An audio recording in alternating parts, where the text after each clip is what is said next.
So ரொம்ப நாளுக்கு அப்புறம் ஒரு பெரிய ட்ராவல், ஒரு பெரிய சிக்னஸ், சோஷியல் மீடியாவில் கவுண்ட்லெஸ் கான்ட்ரவர்சிஸ், 3 படங்கள் லேட்டர் இதோ உங்கள் முன்னாடி ஒரு வீடியோட வந்திருக்கேன்.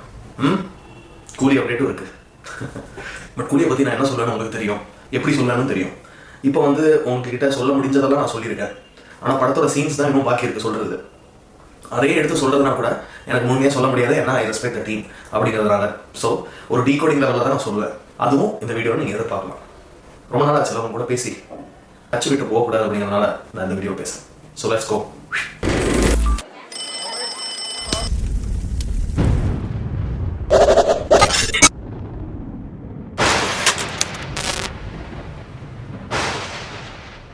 நான் 3 படங்கள் பார்த்தேங்க. அந்த 3 படங்களை பற்றி என்னோட ஒப்பீனியன்ஸ் எல்லாம் உங்ககிட்ட சொல்லணும் அப்படின்னு இருந்துச்சு.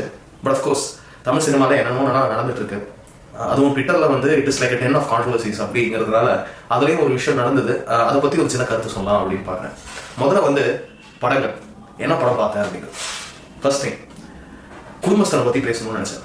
குடும்பஸ்தன் I think it safe to say that இன்னும் கொஞ்ச நாள் in to the future will be Manikandan நேரா அப்படின்னு நினைக்கிறேன். ஏன்னா மணிகண்டன் அவரோட ப்ரொஃபஸை ரைட்டிங் நரேஷன் மட்டும் இல்லாமல் அவரோட பெர்ஃபார்மன்ஸஸ்லையும் ஒவ்வொரு படங்களையும் காமிச்சிட்டே வராரு. And I think after Dhanush அவர் ரொம்ப ரிலேட்டபிளான கேரக்டர்ஸ் அவர் பண்ணிட்டு இருக்காரு. அண்ட் அவர் பண்ணது நம்பக்கூடியதாக இருக்கு.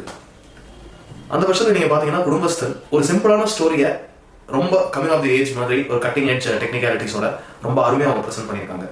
அஃப்கோர்ஸ் எல்லா படமும் எல்லாருக்காகவும் பண்ணப்படுறது இல்லை அப்படின்னாலுமே இதை ரிலேட் பண்ணிக்க முடியாதவங்களுக்கு எந்த அளவுக்கு சுவாரஸ்யமாக அதை ப்ரெசென்ட் பண்ண முடியுமோ அதையும் அவங்க கரெக்டாக பண்ணியிருக்காங்க அப்படின்னு தான் எனக்கு தோணுது.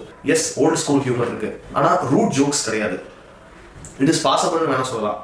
அதனால இந்த வானபி ரிவ்யூவர்ஸ் எல்லாம் சொல்றதை நம்ம பெருசாக காது விட்டு கேட்காம நீங்களா போய் அந்த படத்தை பார்த்து உங்களோட ஒப்பீனியன் சொல்லணும் அப்படின்னு தான் நான் சஜஸ்ட் பண்ணுவேன். ஏன்னா நான் படத்துக்கு டிக்கெட் புக் பண்ணதுக்கு அப்புறம் பார்த்ததெல்லாம் 1-2 பேர் தப்பா பேசியிருந்தாங்க அந்த படத்தை பத்தி. தப்பானா ஆம்பிஷியஸான ஸ்டோரி லைன் பட் எக்ஸிகியூஷன் சரியா இல்லை அப்படின்லாம் சொன்னாங்க. எனக்கு அப்படி எதுவும் தோணலை.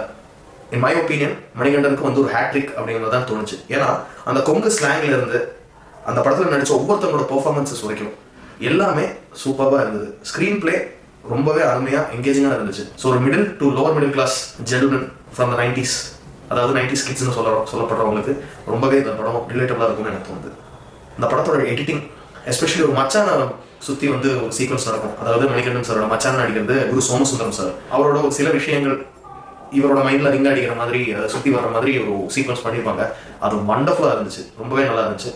ஒரு மிடில் கிளாஸ் ஒரு ஃபினான்ஷியல் பர்டன் இருக்கிற ஒருத்தனோட சங்கடங்களையும் கஷ்டத்தையும் கொஞ்சம் ஹியூமரஸாகவும் சொல்லியிருக்காங்க. எங்கே சீரியஸாக சொல்லணுமோ அதையும் சொல்லியிருக்காங்க.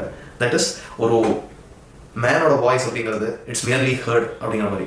ஏன்னா தி கிரேட் இண்டியன் கிச்சன் தொடங்கி ஒரு சில படங்கள் வரிசையாக விமனோட கஷ்டங்களையும் பேர்டனையும் எடுத்து சொல்லிச்சு, விச் இஸ் வெரி அப்ரிஷியபிள். நான் கூட நினைச்சேன் மென்னை பற்றி இந்த மாதிரி யாராவது படம் பண்ணுவாங்களா அப்படின்னு.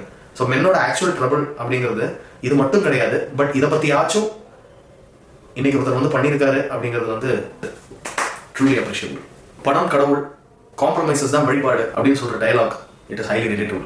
கேஸ்டிஸ்ட் ஆங்கிள் கொண்டு வந்தது, அதுவும் ஆன் த ஃபேஸ் இல்லாமல் இப்படியான இருக்கு அப்படிங்கிறது சர்ஃபேஸ் லெவலில் அவங்க கொண்டு ப்ரெசென்ட் பண்ணது இட்ஸ் வெரி வெரி குட். ஒரு மேனுக்கு இன்னைக்கு என்ன வேல்யூ, அவனோட ஃபியூவல் என்ன அப்படிங்கிற விஷயங்கள் எல்லாம் ரொம்ப தத்ரூபமாக எடுத்து சொல்லியிருக்காங்க. மணிகண்டனோட சேட்டைகள்லாம் சூப்பராக இருந்துச்சு. எஸ்பெஷலி அந்த முறுக்க தூக்கி வாயில போடுறது, தலைவர் மாதிரி ஸ்டைல் பண்ணியிருப்பாரு, அதெல்லாம் சூப்பராக இருந்துச்சு. அது ரைட் மொமெண்ட்ல அதெல்லாம் வச்சிருக்காங்க. ஸோ ஃபன் அண்ட் என்டர்டெய்னிங்காகவும் இந்த படம் இருந்துச்சு. லெஸ் ப்ரீச்சியாக இருந்துச்சு மெயினாக. அதுதான் என்னோட take about Kudumbasthan. Congrats to Manikandan and team and who is choosing his scripts for him. If he is doing it then well and good. ஒரு ஃபேண்டாஸ்டிக் கேலிபரில் ஒரு ஆக்டர் நம்ம தமிழ் சினிமாவுக்கு கிடைச்சிருக்காங்க அப்படிங்கிறத ஒஃபிஷியலாக சொல்லிக்கலாம். நெக்ஸ்ட், காதலிக்க நேரமில்லை அப்படின்னு படம் பார்த்தேன். அது ஒரு ஃபன்னான romcom film. It could be possible, இல்லை நிறைய பேருக்கு பிடிச்சிட்டுன்னு வரலாம். ஆனால் ஆஹா ஓன்னு க்ளோரிஃபை பண்ணுற அளவுக்குலாம் எனக்கு தோணலை. இட்ஸ் அ குட் ஃபிலிம், ஒரு ஜென்யூனான அட்டெம்ப்ட். ஒரு சில விஷயங்கள் கரெக்ட் அப்படின்னு சொல்லியிருக்காங்க. That I will leave up to you to judge. ஏன்னா எனக்கு ஒரு சின்ன கருத்து முரண் இருக்கு அதில். But at end of the day அவங்க ஒப்பீனியனையும் நம்ம ரெஸ்பெக்ட் பண்ணி தான் ஆகணும். ஜெயம் ரவி, நித்யா மேனன் 2 பேருமே அவங்களோட பெர்ஃபார்மன்ஸஸ் ரொம்ப நல்லா பண்ணியிருக்காங்க. And it also was more like a wannabe okay Kanmani. Now coming to விடாமுயற்சி.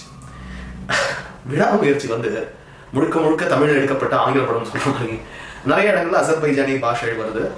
அண்ட் ஐ திங்க் என்னோட ஒப்பீனியன்ல அண்ட் ஜஸ்ட் பிகாஸ் நான் பிரேக் டவுன் பார்க்காததுனால எனக்கு ரொம்ப ரொம்ப ரிஃப்ரெஷிங்கான ஒரு ஜென்வினான தமிழ் சினிமா பார்த்த மாதிரி ஒரு எக்ஸ்பீரியன்ஸ் எனக்கு கிடைச்சது. Big kudos to stunt and of course cinematography. ஏன்னா அசர்பைஜானோட லேண்ட்ஸ்கேப் வந்து அவர் அவ்வளோ அழகாக வந்து கேப்சர் பண்ணியிருக்காங்க. எந்த இடத்தையும் மிஸ் பண்ணாமல் அவங்க கொடுத்துருக்காங்க. ஏகேயோட படம் 2 வருஷம் கழிச்சு வருது, ஃபேன்ஸுக்கு வந்து ஒரு மாஸ் எக்ஸ்பெக்ட் பண்ணி போனாங்க அப்படின்னா ஒரு டிசப்பாயிண்ட் ஆகலாம். பட் ஜென்யூனான தமிழ் சினிமா லவர்ஸ்க்கு வந்து அண்ட் அஃப்கோர்ஸ் அதுலேயும் அஜித் ஃபேன்ஸ் இருந்தாங்க அப்படின்னா கண்டிப்பாக இந்த படம் ரொம்ப பெருமையாக அவங்க வந்து வவுச் பண்ணலாம். இந்த படத்துக்கு நிறைய பேர் வந்து வேட்டையன் ரேஞ்சுக்கு வந்து விடாமுயற்சி இருக்கும் அப்படின்னு சொன்னதுனால ஒஃபெண்ட் ஆயிருந்தாங்க. அப்படி ஒஃபெண்ட் ஆக வேண்டிய அவசியமே இல்லை. ஏன்னா இது ஒரு ஜென்வன் அட்டெம்ப்ட். ஒரு கருத்து ஓரியன்டா ஒரு படம் வந்து வந்திருக்கு. ரொம்ப அருமையா இந்த படத்தை வந்து மகிழ் திருமேனி சார் ஸ்கல்ப்ட் பண்ணியிருக்காரு. எஸ்பெஷலி ரெஜினா கசன்ட்ராவோட கேரக்டர், அவங்களோட கேரக்டர் வந்து எவ்வளோ நல்லா வடிவமைச்சிருக்காங்கன்னா அந்த கேரக்டருக்கு ஒரு சின்ன ஃபிளாஷ்பேக் இருக்கு. அந்த ஃபிளாஷ்பேக் ரீகால் ஆகிற மாதிரி இன்னொரு சீன் வச்சிருக்காங்க. ஸோ அவங்களோட கேரக்டரோட டெப்த் எல்லாம் வந்து ரொம்ப அருமையாக பதிஞ்சிருக்கு படத்தில். அண்ட் கரெக்டான எங்கே வந்து ஒரு எலிவேஷன் வரணுமோ பொறுமையாக இருந்த ஏகே ஃபேன்ஸுக்கு அந்த ஒரு மொமெண்ட்ல ஒரு பக்கா எலிவேஷன் ஏகேக்கு கொடுத்துருக்காங்க. And it comes to AK, அவர் வந்து ஆல்மோஸ்ட் ஷெட்டிங் ஸ்டார் இமேஜ். எந்த ஒரு இடத்துலையும் அவரை க்ளோரிஃபை பண்ற மாதிரி வேணும்னே திணிச்ச மாதிரி சீன்ஸ் கிடையாது. ஸ்க்ரீன் பிளே ஸ்லோவா இருந்தாலும் என்கேஜிங்கா இருக்கு. ஆனா விடாமுயற்சி வந்து ஒரு தியேட்டர் ஆடியன்ஸ்க்கான படமா அப்படின்னு கேட்டா இட் இஸ் ஹைலி டவுட்ஃபுல். அது வந்து சில படங்கள் வந்து it is made for the theatre, சில படங்கள் is made for the gallery. So ஓடிடியில் வந்து கூட நீங்க ஒரு பெரிய ஸ்க்ரீன்ல போட்டு பார்க்கலாம். ஆனா விடாமுயற்சியோட மாரல்ல எனக்கு முரண் இருக்கு. ஆல்மோஸ்ட் ஒரு தப்பை ஜஸ்டிஃபை பண்ற மாதிரியும் அது தப்பெல்லாம் இல்லை, சரிதான், அந்த தப்பை பண்ணாலும் பார்ட்னர் வந்து விட்டு கொடுக்க கூடாது அப்படின்னு சொல்றது வந்து ஒரு ஏற்றுக்க முடியாத கருத்தா இருக்கு. அது யாரா இருந்தாலும் சரி, ஒரு தப்பு தான். ஜெண்டர் பயஸ் தப்பு சரியில்லை இல்லை. ரஜினி சாரும் அஜித் சாரும் தைரியமா அப்படி ஒரு ஸ்டெப் எடுத்தாங்க. ஏன்னா தேர் not insecure about themselves. But இன்னொருத்தர் இருக்காரு, ஒன்றும் சொல்றதுக்கு இல்லை.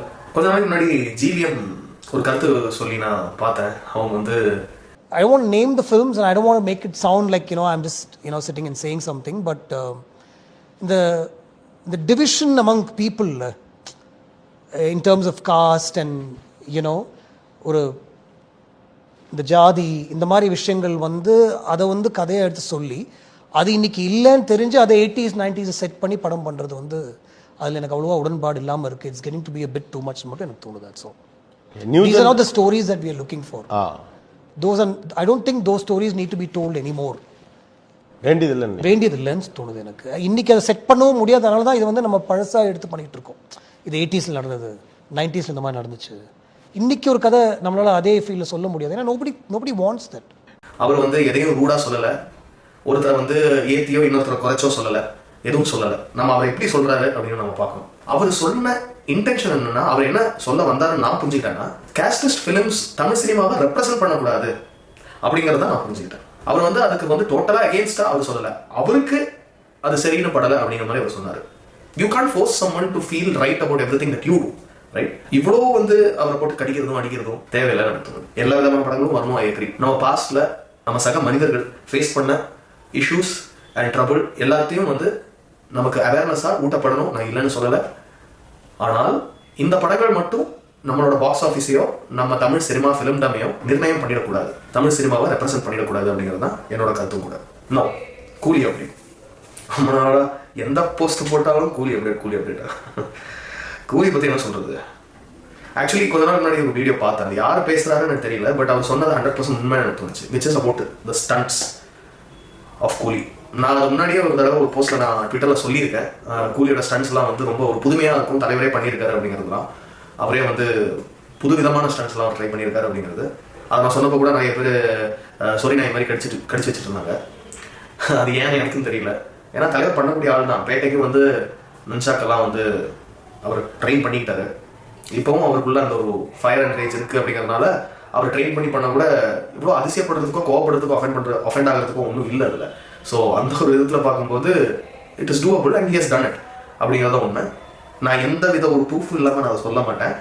அதனால் நீங்கள் புரிஞ்சுக்கோங்க. And of course about look change நான் சொல்லியிருந்தேன். எனக்கும் அந்த தகவல் தான் அது.